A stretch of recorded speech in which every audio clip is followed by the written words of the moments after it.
ایک عورت نے مجھے بتایا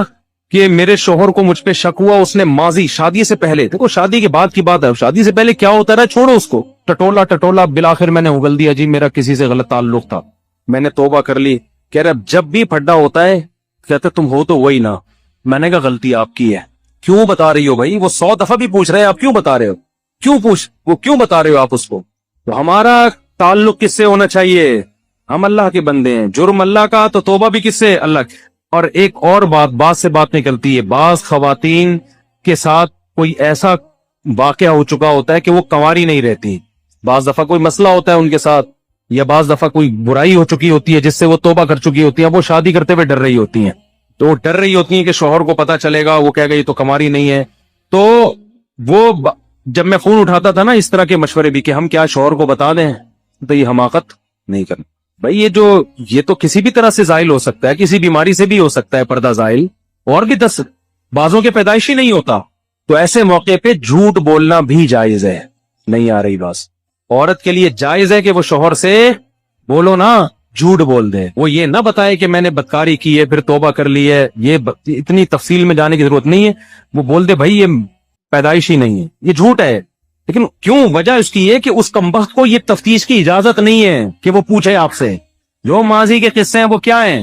وہ ختم، وہ پرانے ہیں، تو جو ٹوہ میں لگتا ہے نا، ٹوہ میں گھستا ہے ایک دوسرے کی ٹوہ میں، اللہ اس کو کیا کرتے ہیں؟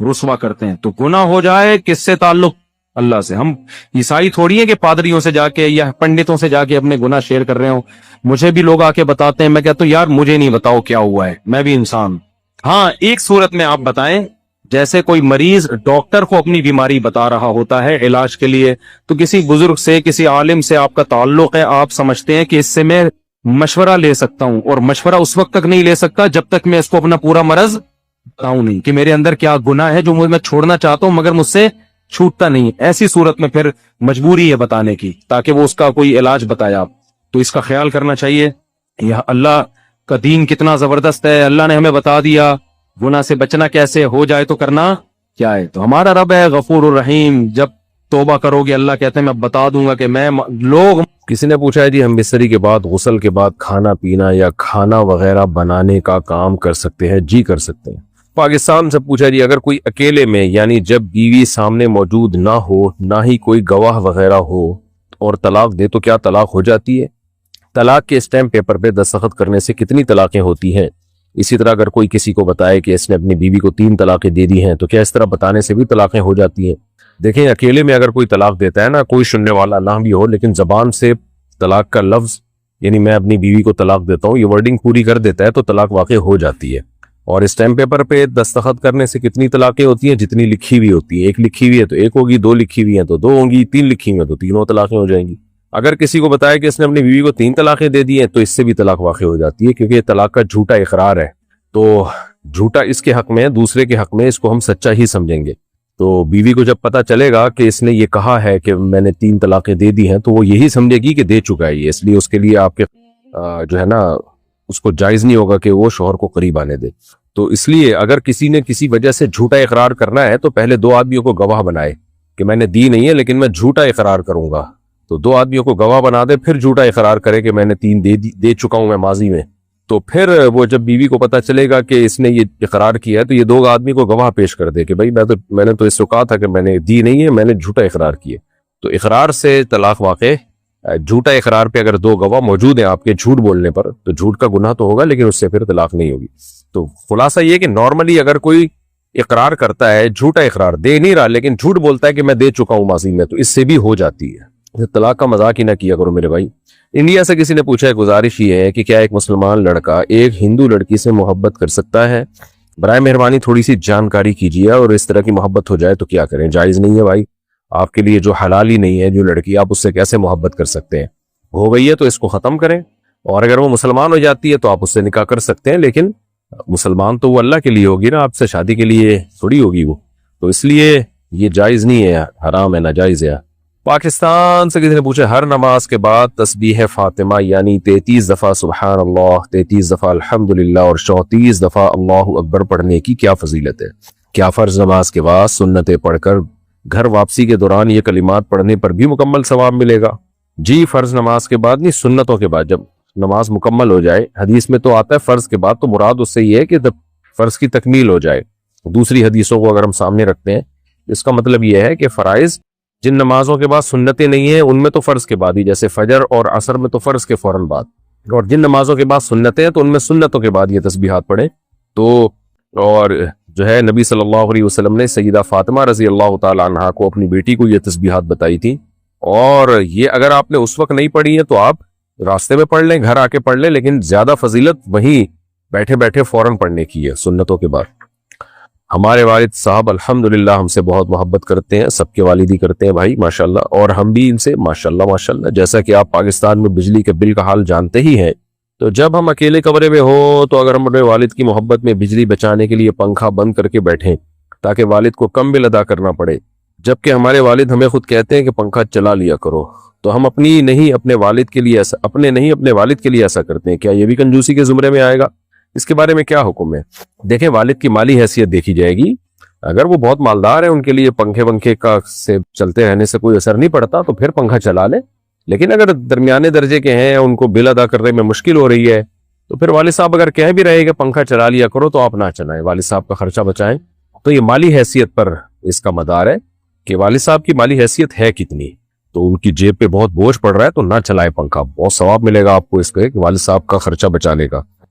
پاکستان کے نے پوچھا، اگر کسی کی عشاء کی نماز قضا ہو جائے تو بعد میں وہ شخص قضا ادا کرتے وقت صرف فرض نماز پڑھے گا یا وتر کی بھی قضا کرے گا؟ اگر وتر اس نے پڑھ لیے تھے تو پھر صرف عشاء کی نماز پڑھے گا، وتر نہیں پڑھے گا، اور اگر وتر نہیں پڑھے تھے، عشاء کی نماز بھی رہ گئی، وتر بھی رہ گئے، تو پھر اس کو عشاء بھی پڑھنی پڑے گی اور وتر بھی پڑھنے پڑیں گے۔ وتر بھی واجب ہے، حدیث میں وتر پڑھنے کا آرڈر ہے، آرڈر، حکم، استحباب نہیں ہے، یعنی وتر مستحب نہیں ہے، یہ عام سنتوں کی طرح سنت نہیں ہے۔ محمد احمد انڈیا سے، ملازمین کی تنخواہ شرعی اعتبار سے کم از کم کتنی ہونی چاہیے؟ شریعت نے کوئی معیار متعین نہیں کیا ہے، آپس کی میوچل انڈرسٹینڈنگ سے جو بھی طے ہو جائے۔ باقی جو سیٹھ لوگ ہیں جو ملازم رکھتے ہیں ان کو چاہیے کہ اپنے ملازموں کا خیال رکھیں، ان کو معقول تنخواہیں دیں۔ اللہ تعالیٰ نے ماتحتوں کے ساتھ حسن سلوک کا حکم دیا ہے، اب حسن سلوک کتنا ہے، کیا ہے، وہ پھر اس کا کوئی لگا بندہ اماؤنٹ کی صورت میں معیار نہیں ہے، تو سیٹھ کو چاہیے کہ اپنے آپ کو اس کی جگہ رکھ کے سوچے کہ میں اگر ملازم ہوتا تو کیا اس تنخواہ میں اپنا گھر چلا لیتا؟ تو متعین نہیں کیا ہے شریعت نے، بس یہ آپس کی انڈرسٹینڈنگ سے ہے، جو بھی طے ہو جائے۔ پاکستان سے کسی نے پوچھا، میرے والد نے میرے لیے ماضی میں مکان خریدا اور والدہ کے نام کیا تاکہ میں تابع فرما بردار رہوں۔ والد مرحوم کے انتقال کے بعد والدہ نے چھوٹے بھائی کے لیے والد کے مال سے گھر خریدا، جسے بوقت خرید چھوٹے بھائی کے تقاضے پہ چھوٹے بھائی کے نام کر دیا۔ بعد ازاں میں نے والدہ سے اصرار کر کے ان کے نام جو مکان میری رہائش میں تھا اپنے نام کر لیا۔ میری ایک بہن بھی ہے مکانات میں، اس بہن کے حصے کے حوالے سے رہنمائی فرمائے۔ دیکھیں، والد نے آپ کی والدہ کے لیے جو مکان خریدا تھا، مکان جو نام کر دیا تھا، تو نام کر کے ان کے قبضے میں دیا تھا یا نہیں دیا تھا؟ قبضے کا مطلب والد صاحب خود نکلتے اور سامان سمیت گھر والدہ کے حوالے کرتے، تو یہ قبضہ کہلاتا ہے شرعی لحاظ سے۔ اس پروسیس کو پورا کیا تھا انہوں نے، تھوڑی دیر کے لیے نکلتے بے شک، تو پھر یہ مکان والدہ کی ملکیت میں ہے، پھر والدہ جس کو چاہے دیں۔ اگر والدہ نے آپ کو دے دیا اور دینے کے بعد قبضہ بھی دیا تو آپ اس کے مالک ہیں، اور والدہ نے، یعنی جب آپ مالک ہیں تو پھر بہنوں کا حصہ نہیں ہے۔ لیکن اگر والد نے یہ مکان والدہ کے نام کیا تھا، خالی اس طرح سے پراپر قبضہ نہیں دیا، بے شک 1 سیکنڈ کے لیے دیا ہو قبضہ، لیکن دیا نہیں اس طرح سے قبضہ، تو پھر بیوی کے نام مکان کرنے سے وہ مکان بیوی کا نہیں ہو جاتا۔ تو ایسی کنڈیشن میں، ایسی صورت میں وہ پھر آپ کے والد ہی کا مکان تھا، چاہے وہ اب آپ کی والدہ کے نام ہو، تو اس مکان میں وراثت جاری ہوگی، آپ کی بہن کا بھی حصہ ہوگا اس میں، والدہ کے دنیا سے جانے کے بعد، والد کے دنیا سے جانے کے بعد، کیونکہ والد کا مکان تھا۔ اور والدہ نے جو والد صاحب کے پیسوں سے آپ کے دوسرے بھائی کو گھر وغیرہ خرید کے دیا تو یہ بھی غلط کیا، کیونکہ وہ پیسے وراثت کے تھے، تو وہ والدہ نے اگر آپ کے بھائی کو دے دیا ہے خرید کر تو وہ بھی غصب ہی کہلائے گا، آپ کی پرمیشن کے بغیر دیا ہے، تو اس میں بھی پھر آپ وہ پیسے واپس لیں یا اس مکان میں حصے کا مطالبہ کریں، کیونکہ وہ والد کے پیسوں سے تھا، تو اس مکان میں بھی پھر بہن کا حصہ ہوگا، تو یا تو ان کو پیسے دیے جائیں یا اس مکان میں شیئر دیا جائے۔ پاکستان سے کسی نے پوچھا ہے، میری عمر 14 سال ہے، مجھے سوال پوچھنے کا طریقہ بھی شاید نہیں آتا، میں پریشان ہوں، میری ماں کا یار یہ بہت ہی کچھ غیر اخلاقی سا سوال ہے۔ دیکھیں، آپ جو ہے نا ایسی صورت میں جو ہے نا اپنی والدہ سے دور ہو جائیں آپ، اور آپ کسی وہاں کے کسی مولانا صاحب جو صحیح سمجھدار عالم ہو ان سے جا کے مشورہ کریں آپ. تو یہ بہت ہی پرسنل سا معاملہ ہے، اس کو اس طرح اناؤنس کرنا جو ہے مجھے مناسب نہیں لگ رہا. ٹھیک ہے نا، ایسا کر لیں گے. رسول زمان شمالی وزیرستان سے، رسول زمان نے اپنی دادی کا دودھ 2 سال سے کم عمر میں پی لیا تھا.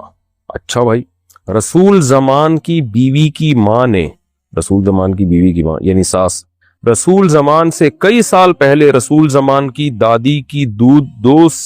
سال سے کم عمر میں پی لیا تھا. یعنی رسول زمان کی جو ساس ہے وہ اس نے بھی رسول زمان کی دادی کا دودھ پیا، اور رسول زمان نے خود بھی اپنی دادی کا دودھ پیا. اس کا مطلب رسول زمان کی جو ساس ہے وہ رسول زمان کی بہن بن گئی تھی. ٹھیک ہو گیا. رسول زمان پر اپنی بیوی حرام ہوگا یا نہیں؟ حرام ہوگی بھائی. اگر یہ گواہوں سے ثابت ہے، یقینی طور پر ہے، تو پھر رسول زمان کے لیے اپنی بیوی سے علیحدگی اختیار کرنا فرض ہے، کیونکہ رسول زمان کی جو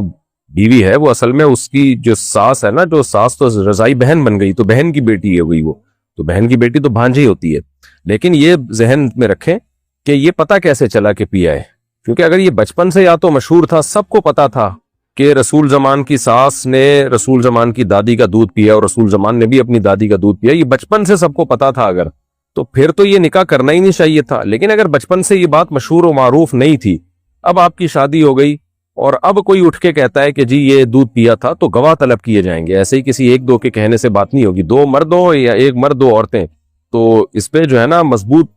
دلیل سے یہ ثابت ہوگا تو مانا جائے گا، ثابت نہیں ہے تو محض شک کی بنیاد پر آپ کا یہ رشتہ ختم نہیں کیا جائے گا. تو اس لیے اب بعض دفعہ ایسا ہوتا ہے، رشتہ طے ہونے لگتا ہے، کوئی شوشہ چھوڑ دیتا ہے اس نے تو فلانی کا دودھ پیا ہے، تو رشتے توڑنے کے لیے، تو ایک عورت کی گواہی سے یہ نہیں مانا جائے گا. تو اس میں شک نہ کریں آپ، یہ مسئلہ وہاں کے علماء کے سامنے پیش کریں، جہاں بھی کوئی جن صاحب نے بھی پوچھا ہے، جہاں رہتے ہیں شمالی وزیرستان سے آئیے، وہاں کے علماء سے آپ پوچھیں، وہ باقاعدہ جو مفتیان کرام ہو تو وہ گواہ طلب کریں گے. تو جب تک گواہوں سے ثابت نہیں ہوتا، رسول زمان اپنی بیوی سے علیحدگی اختیار نہ کرے، اور کوئی شک و شبہ نہ کرے، اس میں وہم نہ کرے. لیکن اگر گواہوں سے ثابت ہو جاتا ہے پھر علیحدگی اختیار کرنی پڑے گی. پاکستان سے کسی نے پوچھا، میں نے دیکھا ہے کہ بہت سی مائیں اور عورتیں چھوٹے بچے یا نانی کو نہلانے کے بعد یا ویسے کپڑے بدلنے کے لیے بجائے الگ کمرے میں، نانی نہیں لکھا ہوا، کچھ اور لکھا ہوا ہے، دوبارہ سے. میں نے دیکھا ہے کہ بہت سی مائیں اور عورتیں چھوٹے بچے یا بچی کو نہلانے کے بعد یا ویسے کپڑے بدلنے کے لیے بجائے الگ کمرے میں لے جانے کے سب کے سامنے ننگا کر کے بٹھا کے کپڑے بدلنا شروع کر دیتی ہیں، چاہے کوئی بھی پاس بیٹھا ہو، ماموں، چچا، تایا، نانا، دادا، کوئی شرم و حیا نہیں خود کو بھی. میں اس بات کو بہت زیادہ معیوب سمجھتی ہوں. ویسے تو میں دونوں کے حق میں نہیں ہوں، بچہ ہو یا بچی، لیکن خاص طور پر بچیوں کے معاملے میں یہاں سے ہی تو حیا کا آغاز ہوتا ہے. دوسرا، اگر چھوٹے بچے بھائی بہن بھی ہوں تو ان کو بھی کہنا چاہیے کہ باہر جاؤ، اس طرح بچے بھی حیا سیکھیں گے. ایسی عورتوں کو کیسے سمجھایا جائے؟ اور اگر وہ عورتیں آپ سے بڑی بھی ہوں، جیسے ساس، نند، بھابھی، آنٹی، کیونکہ لوگ برا بھی مان جاتے ہیں چاہے صحیح بات بتائی جائے. دین کی روشنی میں وضاحت فرمائے. دیکھیں اس کا تعلق بچے بچی کی عمر پہ ہے، کتنی عمر ہے ان کی. بہت چھوٹی عمر ہے، 2 سال، 2.5 سال، 3 سال، 4 سال، تو اس میں تو گنجائش ہے. لیکن عمر تھوڑی زیادہ ہو تو پھر حیا کا تقاضا یہی ہے کہ سب کے سامنے، خاص طور پہ بچی کو پورا برہنہ کر کے اس کے کپڑے بدلنا، یہ ٹھیک عمل نہیں ہے. اگرچہ پردے کے حکام تو 10 سال کی عمر کے بعد جا کے متوجہ ہوں گے، لیکن اس سے پہلے بھی بچیوں کو حیا سکھانا یہ بہرحال ضروری ہے، بچوں کو بھی بچیوں کو بھی. تو بہت چھوٹی ہے 2-3 سال کی، اس کے تو کوئی حرج نہیں ہے، لیکن تھوڑی سی بھی سمجھدار بچی ہو تو پھر آپ کی بات بالکل درست ہے. تو اس کی تبلیغ کرنی چاہیے محبت کے ساتھ کہ بھئی ان کو الگ لے جا کے کپڑے بدلیں تاکہ ان میں شرم اور حیا پیدا ہو. ورنہ سب کے سامنے کپڑے اتارنے کی جو آج کل جو ہو رہا ہے، آپ دیکھ لیں جو خواتین کی ڈریسنگ ہے، آدھے کپڑے پہن کے مردوں میں آ کے بیٹھنا، وجہ اس کی ہے کہ حیا ختم ہو گئی ہے. یہ بچپن سے ہی حیا پیدا کی جاتی ہے. باقی ساس، نند، بھابھی، انٹی، ان کو سمجھانا، ان میں سے انٹی کو تو شاید سمجھا سکتی ہیں، ساس، نند، بھابھی وغیرہ کو آپ کائنڈلی کوشش نہ کریں سمجھانے کی، کیونکہ انہوں نے اگر آپ کو سمجھایا تو آپ کسی اور کو سمجھانے کے قابل نہیں رہیں گی. انڈیا سے کسی نے پوچھا، اگر کوئی یہ کہہ دے کہ اللہ کافر کو بھی معاف کر سکتا ہے، یا کوئی اگر یہ کہہ دے کہ اللہ کسی کو اپنی کوئی صفت دے سکتے ہیں، کسی کو اپنا اختیار دے سکتے ہیں، چاہیں تو اللہ تعالیٰ اپنے کو فنا کر سکتے ہیں، اگر اللہ ہمیں شرک کا کہتے ہیں تو ہم شرک کرتے، اگر اللہ ہمیں شرک کا کہتے تو ہم شرک کرتے، اس طرح کے کوئی الفاظ کہے تو کیا ایسا کہنے سے ایمان چلا جائے گا، نکاح ختم ہو جائے گا؟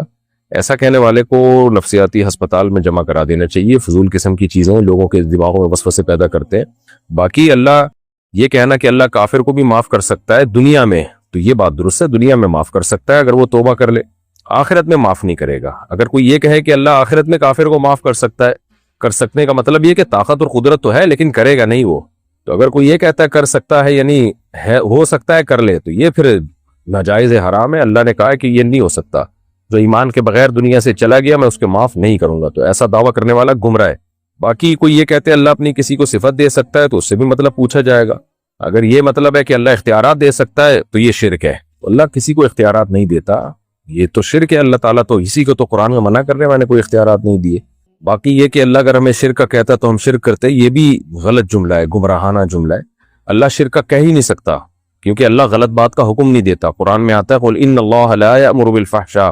اللہ کبھی فحشاء کا، بے حیائی کا حکم نہیں دیتا، تو شرک تو بے حیائی سے بھی اوپر کی چیز ہے۔ تو یہ فرضی سوالات بنا کے لوگوں میں تشویش پیدا کرنا یہ گمراہی کا ذریعہ ہے۔ تو باقی نکاح ختم نہیں ہوتا ہے ایسے الفاظ سے، گمراہ ہوگا وہ آدمی، اس کو منع کیا جائے گا۔ حکومت کوئی اسلامی حکومت پراپر ہو تو ایسے شخص کے خلاف کیس بھی کیا جا سکتا ہے۔ پاکستان سے کسی نے پوچھا ہے کہ ایزی پیسہ ایپ میں ایک آپشن ہے جس میں کوئی ٹرانزیکشن کر سکتے ہیں اور بعد میں آپ ادائیگی کریں گے جس کے سروس چارجز ہیں، کیا یہ سود ہے؟ اور اگر غلطی سے لے لیا ہو تو کیا حکم ہے؟ دیکھیں، کوئی ٹرانزیکشن کرنے کی وجہ سے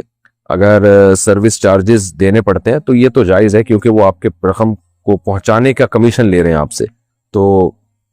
اس کے علاوہ اگر کوئی آپ سے پیسے لے رہے ہیں یا وہ آپ کو پیسے دے رہے ہیں تو پھر اس کے بارے میں آپ دوبارہ پوچھیں۔ اصولی طور پر تو جیسے منی آرڈر میں یہاں سے وہاں پیسے پہنچانے کا کمیشن دیتے ہیں، بینک پیسے کاٹ لیتا ہے کمیشن کے طور پر، چارجز لے رہا ہوتا ہے، تو یہ شرعاً جائز ہے۔ لیکن غلطی سے لے لیا ہو، لے لیا کا مطلب تو یہ کہ ایزی پیسہ آپ کو دے رہا ہے، تو اگر وہ ایزی پیسے والے آپ کو پیسہ دے رہے ہیں، وہ کس بیس پہ دے رہے ہیں پیسہ؟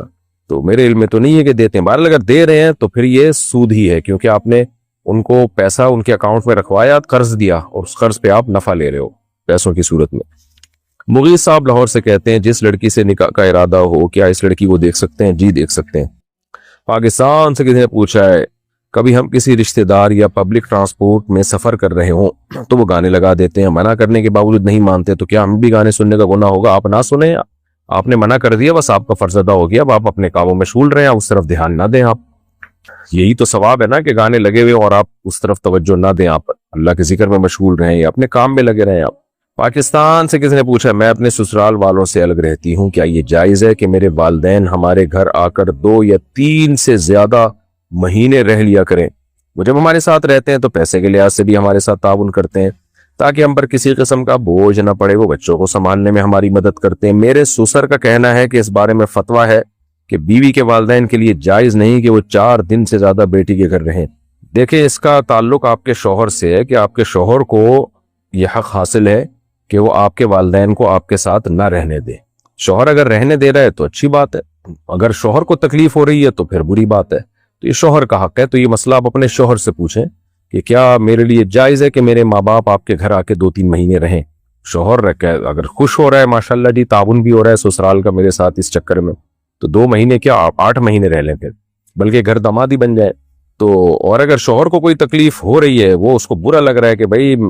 کیوں آ کے 6 مہینے 4 مہینے رہتے ہیں، تو جتنی اجازت شوہر دے دے اتنی رہ سکتے ہیں، ٹھیک ہے۔ محمد شعیب مانسہرہ، خیبر پختونخوا۔ مفتی طارق صاحب، آپ سے مجھے کچھ امید وابستہ ہے کہ آپ اسلامی نظام کے حامی ہیں۔ اس وقت ملک کے اندر اشرافیہ کا راج ہے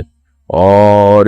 طرح طرح کے مسائل موجود ہیں۔ اس وقت علماء کرام اس بھنور سے قوم کو نکال سکتے ہیں۔ نمبر 1، اجتماعی توبہ کی ضرورت ہے، جو علماء کرام اپنی سرپرستی میں منعقد کرائیں۔ بحیثیت قوم ہمیں اکٹھے ہو کر اللہ سے توبہ کرنی چاہیے۔ اس کے لیے آپ ایک مہم کا آغاز کریں اور سجدہ توبہ کے لیے ایک اجتماع اکٹھا کریں۔ اس وقت ملک کے اندر انسانی حقوق کی پامالیاں ہو رہی ہیں، ملک گیر مہم چلائیں اور دین کے مطابق حکومتی عمل پر مزاحمت کریں۔ نمبر 3، ہم انفرادی طور پر تو مسلمان ہیں لیکن اجتماعی مسلمان ہم نہیں ہیں کہلا سکتے، کیونکہ ہمارا نظام کافرانہ ہے۔ ملک کا سارا نظام سود پر چلتا ہے، سود کے خلاف حکومتی نظام پر مزاحمتی تحریک چلائی جائے۔ بے حیائی اور عریانیت عروج پر ہے، پیمرا کو پابند بنایا جائے کہ وہ ٹی وی چینل پر عریانیت کا فروغ بند کرے، شرعی پردہ کے تحت عورت ٹی وی اسکرین پر آئے۔ ان تمام چیزوں پر جب تک علماء حق اکٹھے نہیں ہوتے تب تک اس معاشرے کو سدھارنا مشکل ہے۔ اگر معاشرہ نہ سدھرا تو ہمیں عذاب الہی سے کوئی نہیں بچا سکتا۔ پاکستان اسلام کے نام پر بنا تھا، اسلام غالب رہنے کے لیے آئے، علماء حق کا کردار کہاں؟ ان تمام نکات پر اپنی رائے فراہم کیجیے۔ دیکھو، مسئلہ یہ ہے کہ پہلی ایک صرف آپ کے شیخ سے مجھے اتفاق نہیں ہے کہ کافرانہ نظام ہے، نظام اسلامی ہی ہے، امپلیمنٹ نہیں ہو رہا، کیونکہ ہمارا آئین اسلامی ہے کہ قرآن و سنت کے اگینسٹ کوئی قانون نہیں بنے گا، یہ آئین کی شق ہے اور حاکم اعلیٰ اللہ ہے، لیکن آگے جو اس کو جب امپلیمنٹ کرنے کا وقت آتا ہے تو خلاف شریعت کاموں پہ بھی اسلام کا لیبل لگا دیا جاتا ہے، تو اس کے خلاف آواز اٹھانے کی ضرورت ہے۔ تو میں تو ممبر سے جتنی آواز اٹھا سکتا ہوں، عدالتی خلا غیر اسلامی ہے، اس پہ میں نے کتنی آواز اٹھائی ہے، کو ایجوکیشن غیر اسلامی ہے، اس پہ تو میں ممبروں سے بولتا رہتا ہوں اور بتاتا بھی رہتا ہوں کہ ہماری مذہبی سیاسی جماعتوں کی ذمہ داری ہے کہ وہ اس پہ دھرنے دیں، وہ دے نہیں رہے اس پہ دھرنے، وہ کسی اور چیزوں پہ دھرنے دے رہے ہیں، وہ دے رہے ہیں وہ بھی ٹھیک ہوگا، لیکن اس پہ بھی تو دیں نا، وہ بیٹھ جائیں دھرنے دے کے، بھائی یہ غیر اسلامی خلا جو آپ نے کیا ہے، عورت کو طلاق کا حق دے دیا، اس سے ہمارا خاندانی نظام تباہ ہو رہا ہے، اس قانون کو ختم کرو۔ LGBT کے خلاف آواز اٹھائی تھی نا، اس میں تبدیلی ہو گئی، تو ایسے ایک چیز کے خلاف بے حیائی پہ آواز اٹھائے نا، یہ تو سیاسی جماعتوں کا کام ہوتا ہے نا۔ علماء تو علمی لائن کے آدمی ہوتے ہیں، وہ کوئی دھرنے لے کے تھوڑی کنٹینر لے کے اسلام آباد میں بیٹھ جائیں گے، یہ تو سیاسی مذہبی جماعتوں کا کام ہے کہ وہ اس پر، علماء تو ان کو گائیڈ کریں گے، یہ حلال ہے، یہ حرام ہے، یہ جائز ہے، یہ ناجائز ہے، یہ کام تو سیاسی لوگوں کا ہوتا ہے، ان کی ٹاسک پہ پبلک اکٹھی ہوتی ہے، میں آ کے اعلان کروں گا کتنے لوگ آئیں گے میرے پاس، اور مجھے سیاست کی پیچیدگیاں بھی پتہ نہیں ہے، سیاست کے جو ہے نا آگے اس دھرنے کو میں نے لے کے چلنا کیسے، یہ بھی مجھے پتہ نہیں ہے، اس دھرنے میں مجھے ہی نہ دھر لیا جائے اور پھر آگے سارا پروگرام ہی ہمارا برباد ہو جائے، یہ تو سب باریکیوں کو سیاسی لیڈر زیادہ جانتے ہیں، تو سیاسی لیڈروں کو آپ دباؤ ڈالیں اور ان سے ملیں بھی، پرسنلی ملاقاتیں بھی کریں، ان کو سمجھائیں کہ یار آپ چھوڑ دو، آپ اس چیز کو فوکس کرو۔ اس وقت ملک میں سب سے بڑے دو مسئلے بنے ہوئے ہیں، سب سے بڑے مسئلے کہ بے حیائی، اس کو بہت زیادہ فوکس کرنے کی ضرورت ہے۔ کو ایجوکیشن سسٹم ہمارا خیبر پختونخوا، پشاور، بلوچستان، اس کا جو خوبصورت حیا کا ایک نظام ہے، عورتوں میں حیا ہے، ایک شرم ہے، ایک خاندانی نظام ہے، سارا ہماری یونیورسٹیاں اور اسکولز کے کالجز کے ذریعے برباد ہو رہا ہے تعلیم کے نام پہ۔ تعلیم کا کوئی بھی خلاف نہیں ہے بھائی، تعلیم کے نام پہ بربادی ہو رہی ہے، اس قدر بغیرتی پھیلائی جا رہی ہے، تو ڈراموں کے ذریعے، فلموں کے ذریعے، تو مذہبی جماعتیں اس پہ آئیں، اس پہ آواز اٹھائیں کہ اسمبلی میں بل پاس ہم کروا کے چھوڑیں گے کہ یہ ختم کیا جائے اس بے حیائی کو، لیکن وہ آپ کو پتہ ہے کہ وہ اس پہ ہے ہی نہیں، وہ ان کو کوئی اس سے ہو، ان کے اپنے مسائل ہیں، وہ ہوں گے، وہ بھی صحیح ہوں گے، میں اس کا انکار نہیں کر رہا، لیکن اس کو فوکس کریں۔ عدالتی خلا پہ میں کب سے آوازیں اٹھا رہا ہوں، یہ تو پورا فیملی سسٹم تباہ ہو رہا ہے، جوں ہی نہیں رینگ رہی کسی کے اوپر بھائی، تو خدا نے آج تک اس قوم کی حالت نہیں بدلی، نہ ہو جس کو خیال آپ اپنی حالت کے بدلنے کا۔ تو جب ہماری مذہبی تنظیموں ہی کو خیال نہیں ہے، جن میں اتنے لاکھوں لوگ ان کے ساتھ منسلک ہیں، تو اللہ تو نہیں پھر حالت، تو پھر آپ ان سیکولر قوتوں سے تو کوئی بھی امیدیں نہیں لگا سکتے جو اسمبلیوں میں میجورٹی بیٹھی ہوئی ہے، ان کو تو اس سے کوئی غرض ہی نہیں ہے کہ اسکول میں، یونیورسٹیوں میں کیا ہو رہا ہے۔ اب تو لڑکے لڑکیوں کی مکس گیدرنگ اور boy friend girl friend culture سے بڑھ کر نشہ آ گیا ہے یونیورسٹیوں میں، تو بھائی کوئی آواز یہ سیاسی جماعتوں کو بولیں کہ آپ ان کو جو ہے، ہم تو بول رہے ہیں، اب کیمرے میں بھی بول رہے ہیں کہ بھئی آپ اپنے ہدف کو فوکس کریں، آئین آپ کا ساتھ دے رہا ہے، پاکستان کا آئین اسلامی ہے، وہ آپ کا ساتھ دے رہا ہے، آگے جو اسمبلیوں میں قانون بنتے ہیں اب ان کو ٹھیک کرنے کی ضرورت ہے، ان کو ٹھیک کرنے کے لیے کوئی محنت ہی نہیں ہو رہی، کوئی آواز ہی نہیں اٹھ رہی ہے، تو جب تک آواز بھرپور نہیں اٹھے گی اور آپ جو ہے اس پہ